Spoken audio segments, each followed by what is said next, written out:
Welcome to the chat on Newsday Amarillo and News Channel 10-2. We're talking with Dr. Walter Wendler from West Texas A&M University. Dr. Wendler, we were just talking about the online programs and graduate degrees. I wondered, when the pandemic hit, at WTAC, a lot of schools, you transitioned easily to an online learning model or a safe learning model because of the pandemic. A lot of ISDs, a lot of school districts didn't have that same because they'd never faced this before. Have any of these districts come to you and said, "Hey, can you show us what you guys did or how y'all did?" Well, I don't know that we had any like formal programs, but a lot of the teachers in the local districts, and that means CISD, AISD, and beyond, have degrees and certifications from WT. I think I've said this before with when I've visited with all of you. Over 70% of the teachers and school administrators in the top 26 counties have at least one degree or one certificate, and some multiple degrees or certificates from West Texas A&M University. So I would say that we probably could have done a better job if we'd been more thoughtful about it. But by osmosis, I think people use their experiences here at WT. What's happening now is that almost all of our students will take a course online, even the on-campus students. As a matter of fact, we have some students on campus, and we did a tally. I think there were only about 4 or 5. They lived in our dorms. They ate the food from our food service, but they took all their classes online. Wow. So it gives them flexibility. They're asynchronous and so on. So maybe a student is working during the day and needs to work a lot of hours. So he lives at WT, but he takes all his courses online.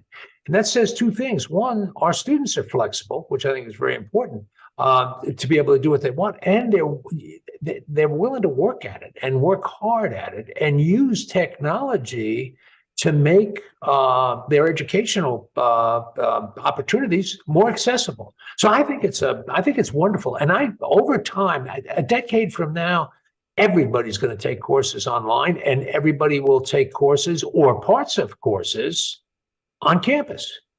If I was got into a plane and the airline pilot said, "Hi, I have a bachelor's degree from wherever to a pilot's education," and I wouldn't want him to tell me he did it all online.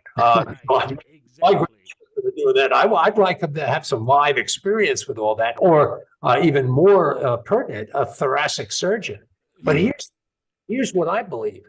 I believe you can teach some portion of thoracic surgery online. I know you can. With videos, with these gloves you wear, just all kinds of things. You can do some of those things online.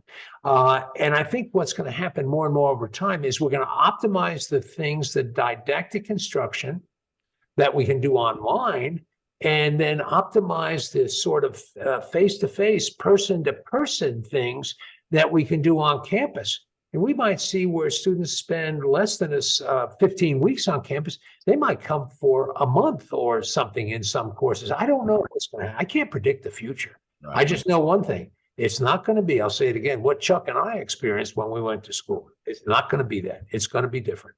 And we can fight it as an institution, or we can saddle it up and say, okay, now how are we going to contribute to forward progress? That's what we need to do. That's it. So, excuse me, Dr. Wendler, my last question on this online graduate education. Are we seeing an increase in students from across the water getting into this WT's program? Are we seeing that happening?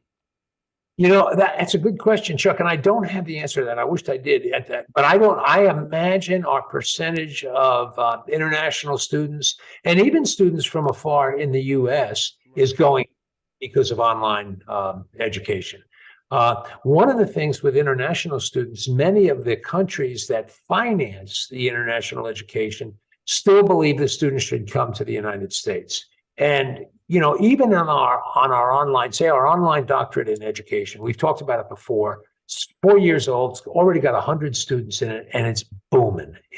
We have more students in our Ed.D. program. That's the professional doctorate in education, right now, with 100 students. And I'm not comparing us to Texas A&M, except in this fact, they've got 89. I just asked somebody last week. We've got 100. Wow. Our online program is, and part of its necessity is the mother of invention. We have got to reach out in ways because people are not just traveling through Canyon to come to college. They have to be in. So I think we're seeing the reach is extending, Chuck, and I think intentionality will lead us to a place where the reach gets even broader and wider. And again, WT 125 : from the panhandle to the world. I can't stop thinking about that because that's what's going to be our, I don't want to overstate the case and say our salvation, but it's very important to us because our panhandle population is only so large and it's not growing like some of the major metro areas. It's growing. And I think with good reason. This is a great place to live, but we can see more growth at the university by serving an ever increasing I'll call it distance population, which we can do through online instruction.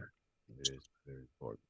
So with the I keep going back to the pandemic, but since all that happened and you're talking about, the reach of the Texas Panhandle, how are where are we standing as far as enrollment? Are we increasing a little bit more since everything's kind of relaxing, or are we still in the the lost stage, I guess? We're still down a little bit, and it's enough to cause me concern. That's one of the reasons that energizes me so much about the online programs. Is it may be our, say it again, salvation in terms of enrollment. Eventually, I'd like in 5 years. I hope, first of all, I hope I'm still here, and secondly, I hope that we see half of our enrollment on campus and half online. What that would mean, and I'll say this with some reservation because it seems like a big number, we have roughly a little bit less than 7,000 students on campus. I'd like to see us have 7,500 students on campus and 7,500 students online. Right now, we have a little over about 3,000. So, I'd like to see those, the proportionality change. I'll tell you something else, and this is, eventually this is I'm going to have to find a way to work through this with our faculty and our deans and everyone. But I'd like to see all of our faculty teach both on campus and online. I'll say this again, because I've said it before. The fact is that with one or two exceptions, out of hundreds of teachers that teach online, with one or two exceptions, they all also teach on campus. And it's like those microbes in the soil. When they get online with a group of students from all over the world, they bring some of West Texas through their presentation and everything else when they're teaching online, just like the soil carries maybe the basis for antibiotics in the soil. Same thing happens when you go online. And the fact of the matter is, we're going to continue to do that. As a matter of fact, I'm not going to say I want to make it a requirement, but I want it to be the case where the vast preponderance of faculty teach both on campus and online. And I don't want to have any faculty members that don't teach and live in the Panhandle, because we've got Panhandle values up here, and I want those values to come across with online teaching, because I think it's valuable for us and for our students. Very important thing. We're going to take a quick break. When we come back with Dr. Walter Wendler, a new minor, and one of the fields that I dabble in the ag business, and we know how important ag is to this part of the country. Coming back with Dr. Walter Wendler from West Texas A&M University right here on The Chat on Newsday Amarillo, News Channel 10-2.